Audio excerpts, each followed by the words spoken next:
What up, YouTube Elleix? Come back at you with another custom StarCraft 2 cast. Today we have a 1 vs 1 matchup featuring the Scion Custom Races Mod, which adds 3 new playable races to the StarCraft universe. Let's go ahead and introduce our players. Spawning on the bottom left-hand side of the map, it's our green Genetron player, Relax, going up against his opponent. Spawning on the middle side of the map, the right middle side of the map, it's our blue Keiron player, TestBot, who, rest assured, is a real-life player. But speaking of bots, we have a first for my channel. Somebody accused me of being an AI voice, which I think is hilarious because, listen, I work in tech. I know the capabilities of AI very well, and rest assured, I also know that eventually AI would be able to do a cast. But in the current state of things, having an AI cast a StarCraft game in real time would be a monumental task. I mean, I guess I could write a script and then point things out while the AI reads things, but that would be so insane to do. Yeah, it's just easier to sit down and do a cast. So rest assured, I'm not a robot, but I do take it as a compliment. Anyways, back to the show. Some volts right here. 3 of them. These are our marine equivalents. They shoot up and down, and there is, what is this? A node in the middle of the map. I really don't know what that is for. Maybe to spot the army later on for the Keiron player, because that is effectively a supply depot equivalent. It doesn't do anything except for provide energy and supply for the Genetron. The Genetron do have a shared energy pool, which we unfortunately cannot see in the replay UI. Some pulsars here as well, which are really cool. They have a short range ranged attack, so it's got 3 range, but they can move and shoot at the same time, which makes stutter stepping a bit of a challenge. There is also the Umbra right here as well.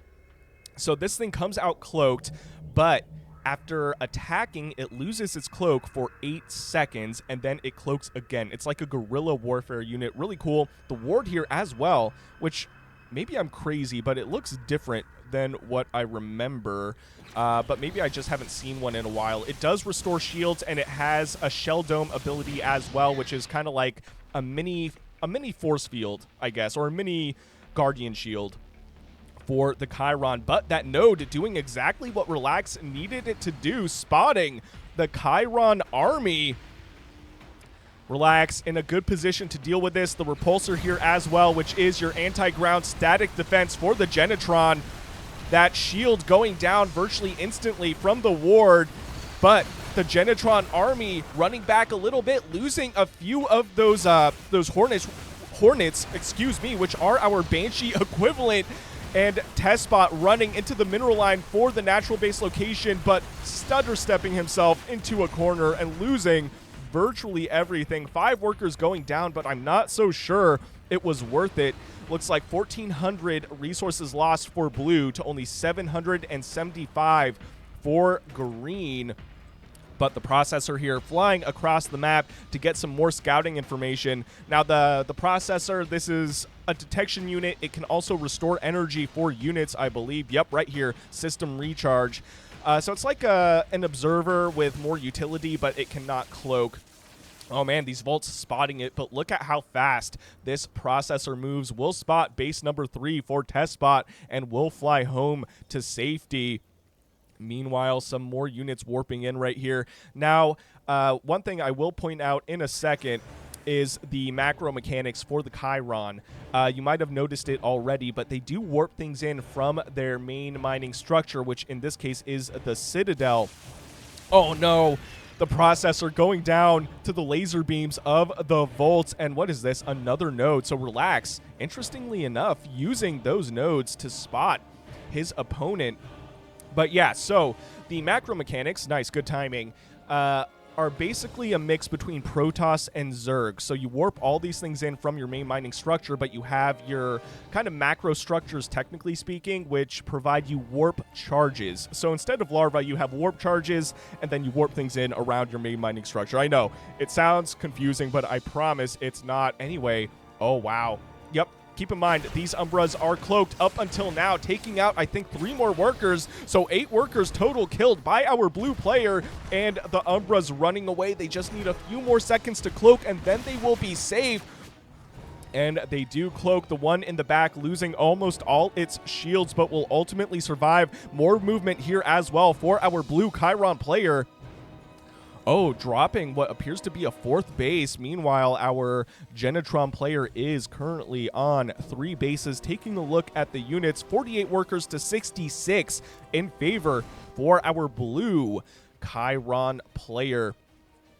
So I think TestBot feeling pretty comfortable in this game. Oh, the Crux here as well, which I don't know. This would be like a mix between maybe an Archon and a High Templar. It's a spellcasting unit, but it can also attack, which, I mean, to be fair, the High Templar and StarCraft 2 can attack. Oh, I'm glad we spotted that. One of my favorite units that we just saw for the Genetron, the Jupiter, which is a bomb ship, throwing down so much damage over time on all this stuff, but the Jupiter ultimately will go down. But look at how softened up all this Keiron stuff is, still forcing the Genetron army away. But how many workers killed? 15 workers killed now. And what is this? We missed it.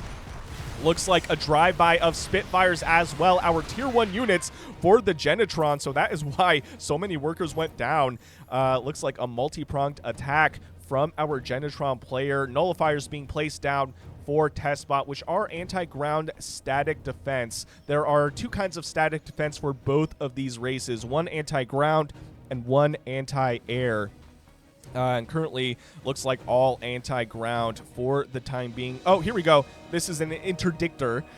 Get your head out of the gutter. It is anti-air static defense. Oh, and here it is, the assembly array, our starport equivalent. Will be building more Jupiters, and I just saw it on the mini-map, the node actually spotting this army. And right here, the Umbras are decloaked, and we have Badgers on the field already. This is like a tier 2.5 flying unit.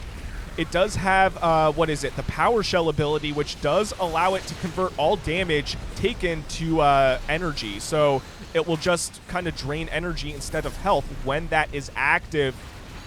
There's so much going on right now, though. The Jupiter's trying to take out these Umbras, but the Umbras are surprisingly tanky. Eventually will go down, but 27 workers killed by our blue Keiron player at this point in the game. More units running across the field as well. The Pariahs, a really cool unit, like a mix between an Adept and a Zealot. So they got a short-range shade ability called Projection.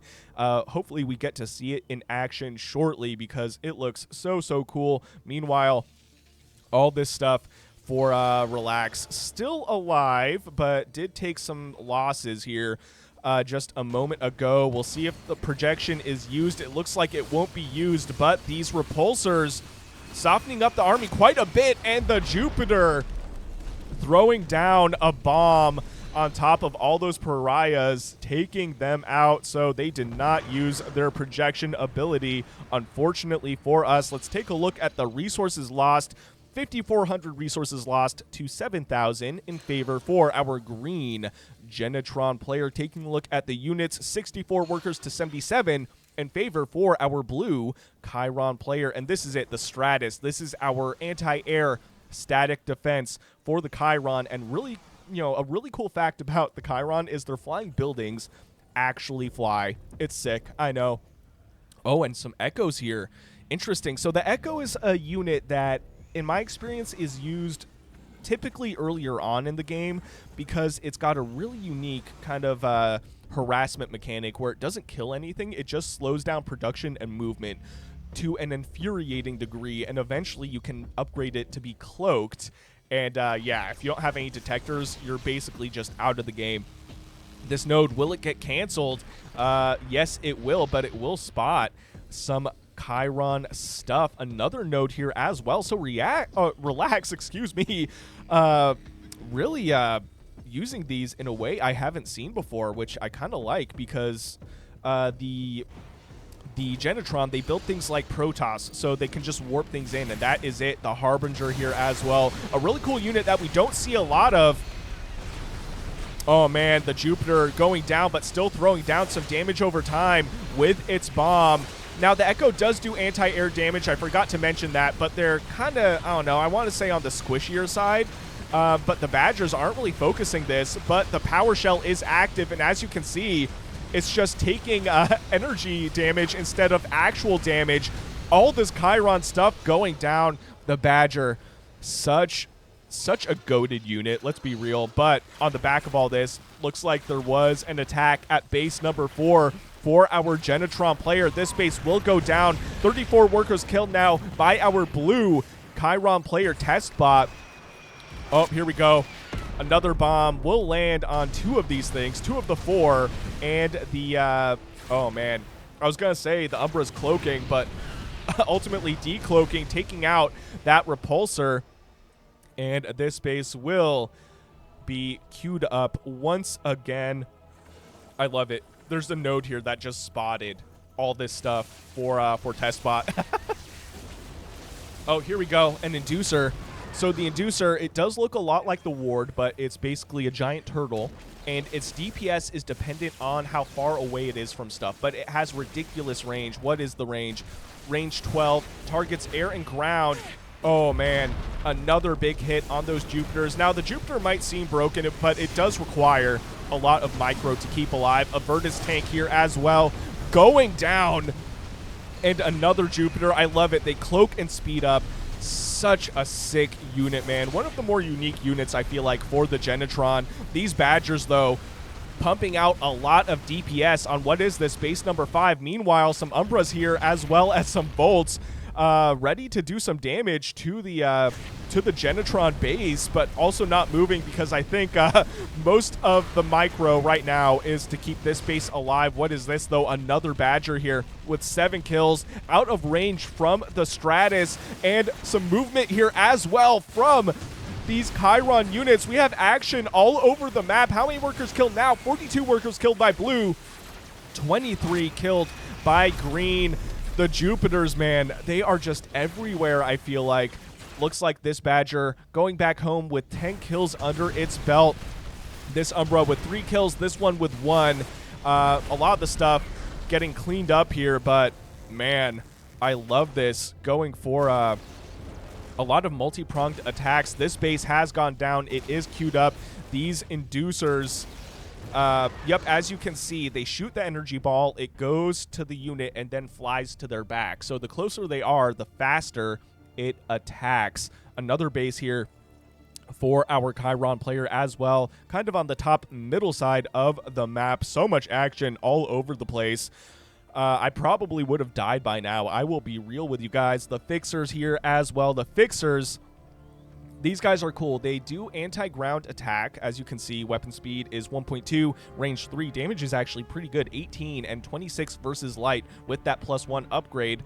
But they're also heal bots, and everything is mechanical for the Genetron. So not only do they heal units, they can also heal buildings. So while you do have the option to heal stuff with your ACR, your SCV equivalent, you don't necessarily need it. And one other thing that's really cool is they can heal up. So even though they are kind of technically an anti-ground attacker, they can heal up and down. Anyway, this Hornet here putting in some extra work, spotting, what is this, like base number 5 or 6 at this point, with 1 kill, now soon to be likely 2 kills. The Echoes here coming in to clean it up, and oh, the Olympus shot. This is basically a nuke, but it does kind of damage over time. I'm keeping an eye on the mini-map, but here we go. Looks like a whole lot of nothing was hit except for that Citadel, which does need to be built. I forgot to mention it, even though it looks like it's warping in. Unless there's another converter that's placed, it will not be built. Anyway, some more action here in the middle of the map, actually kind of all over the map. What is going on? Excuse me, I thought I saw more stuff. But this is where most of the action is right now. These Badgers once again destroying this base, but it looks like the Pariahs here as well, just beating down this base for the Genetron. The Inducers here getting caught by the Badgers. More Inducers here to support them, though. The Stratus here as well. Oh, man. A lot of damage. I don't know who's going to come out ahead. It almost looks like the Keiron would, but the Jupiter throwing down more damage over time for this army right here. Oh, this is brutal. I think ultimately TestBot will come out ahead. I mean, the range on those Inducers is pretty good. all this stuff getting cleaned up on the top side, but there's a little bit more on the bottom side. It will go down. The Virtus here going down as well. These Echoes spotting what is a relatively under-defended base. The generator will go down, which does add to the energy pool, the shared energy pool for the Genetron. Some workers getting pulled here as well. This is getting absolutely epic. My voice is fighting for its life right now, let me tell you. Oh man, these inducers, I think this is the answer for TestBot right now against these Badgers. I mean, the range is just so good. As long as he has good control on the inducers. How many workers killed at this point? 58 killed to 43 killed by green. So what was it? 58 killed by blue. And this base, relatively safe, going to be oversaturated, but going to place down our assimilator equivalent on those Vespene geysers. The Insider here as well. We saw one earlier. It did go down.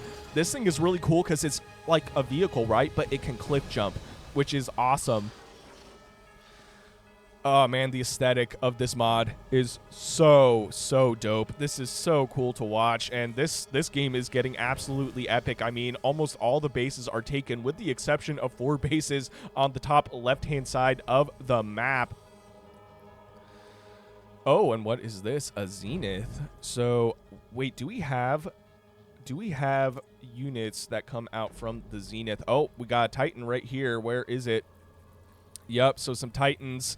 The Zenith is also a flying structure, though, and it allows Paragons to be built. But we don't see any Paragons yet, but I do see an Aegis on the way, which is kind of like your, I want to say, mothership equivalent, but it's tethered to your main mining structure, your Citadel, but it can teleport across to other bases, and it has a really cool ability. It has a shield ability, which physically prevents enemy units from entering within a radius of, I want to say, about this much. It's insane. Anyways, what is this? Some Spitfires rolling on over to the top side of the map. The Nullifiers will soften these up.